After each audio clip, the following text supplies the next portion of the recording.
আমার প্রিয় প্রথম শ্রেণীর ছোট্ট বন্ধুরা, তোমাদের সকলকে আমার চ্যানেলে স্বাগত জানাই। আশা করছি তোমরা সকলেই খুব ভালো আছো। আজকে আমি তোমাদের 2024 সালের রায়ো মার্টিনে যে প্রশ্নবিচিত্র প্রকাশিত হয়েছে তার 124 পাতায় যে 4 নম্বর স্কুল রয়েছে সেখানে তোমাদের প্রথম শ্রেণীর ছোট্ট বন্ধুদের তৃতীয় পর্যায়ক্রমে মূল্যায়নের গণিতের প্রশ্ন দেওয়া রয়েছে। আমি আজ উত্তরগুলো তোমাদের দেখিয়ে দেবো। ইতিমধ্যে যারা চ্যানেলটিকে সাবস্ক্রাইব করে নিয়েছো তাদের সকলকে অসংখ্য ধন্যবাদ জানাই। আর যারা নতুন দেখছো তারাও চ্যানেলটিকে সাবস্ক্রাইব করে নিয়ে সাথে থেকো। চলো তাহলে শুরু করছি। দেখো, একের দাগে বলেছে নিচের প্রশ্নগুলির উত্তর দাও। কয়টা কথায় লেখো। দেখো 5, 10, 3 আছে 53। 5, 10, 3 এটা হচ্ছে 53। তয়সী পয়কা দন্ত নয়। অঙ্কে লেখো 39, 3, 10, 9। এবার দেখো লেস দ্যান গ্রেটার দ্যান বসাতে বলা হয়েছে। 64 যেহেতু বড়, 27 ছোট, সেহেতু মুখটা 64 দিকে খোলা থাকবে। 35 আর 53 বড়, 53 দিকে থাকবে।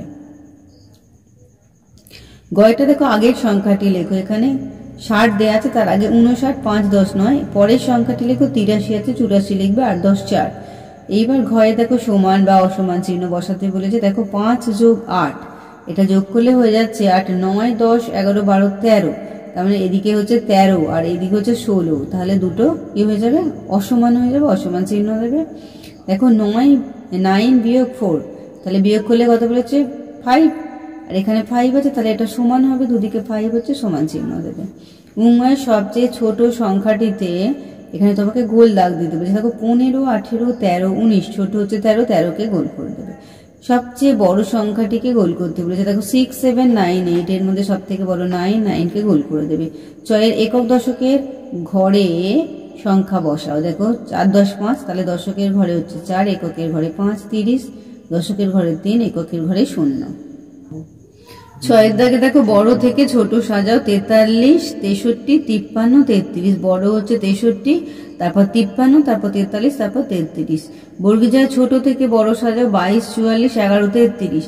সব থেকে ছোট হচ্ছে 11, তারপর 22, তারপর 33, তারপর 44। হাতলে ঝাড়তে উল্টে লেখো। 91 আছে, এটাকে উল্টে দিলে 19। আর এখানে দেখো 67 আছে, এটাকে উল্টে দিলে হয়ে যাচ্ছে 76।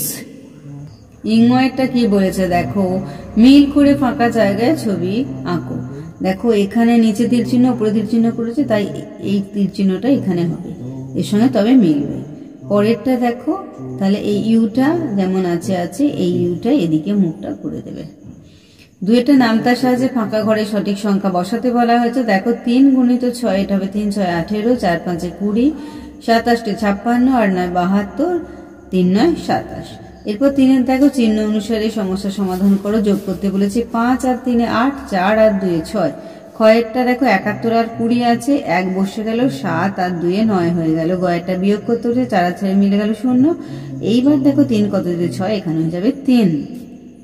এরপর 4এরটা দেখো, নিচের প্রশ্নগুলি সঠিক উত্তর দাও। কয়েকটা বাবার জালে 8টি মাছ উঠলো, বাবা আবার জাল ফেললো, এবার 7টি মাছ উঠলো, বাবা মোট কটি মাছ ধরলো। দেখো বাবার জালে প্রথমে 8টি মাছ, পরে 7টি মাছ, তাহলে বাবা মোট 8 আর 7 হয়েছিল 15টি মাছ ধরলো। কয়েকটা একটি গাড়িতে 9 জন উঠলো, পথে 5 জন নেমে গেল, গাড়িতে কতজন রইলো? দেখো গাড়িতে উঠলো 9 জন, নেমে গেল 5 জন, তাহলে বিয়োগ করে হয়ে গেল 4 জন। গয়টা দেখো, তুমি দোকানে 9 টাকা দামের বই, 5 টাকা দামের খাতা ও 4 টাকা দামের কলম কিনলে তুমি মোট কত টাকা দামের জিনিস কিনলে? তাহলে 9 টাকার বই, 5 টাকার খাতা, 4 টাকার কলম, তাহলে মোট হয়ে গেল 18 টাকার জিনিস কিনলাম। তাহলে আমার প্রিয় প্রথম শ্রেণীর ছোট্ট বন্ধুরা, আজকে তোমাদের আমি 2024 সালে রায়ো মার্টিনে যে প্রশ্নবিচিত্র প্রকাশিত হয়েছে তার 124 পাতায় যে 4 নম্বর স্কুল রয়েছে সেখানে তোমাদের প্রথম শ্রেণীর ছোট্ট বন্ধুদের তৃতীয় পর্যায়ক্রমের মূল্যায়নের গণিতের প্রশ্ন দেওয়া রয়েছে। আমি তার উত্তরগুলো দেখিয়ে দিলাম। আশা করছি সকলেই বুঝতে পেরেছো। ভিডিওটি দেখার জন্য তোমাদের সকলকে অসংখ্য ধন্যবাদ জানাই। ভালো লাগলে লাইক করো, কমেন্ট করো, বন্ধুদের মধ্যে শেয়ার করো। আর আগামী দিনে নতুন নতুন ক্লাসগুলো পাওয়ার জন্য অবশ্যই চ্যানেলটিকে সাবস্ক্রাইব করে সাথে থেকো। তোমরা সকলে খুব ভালো থেকো।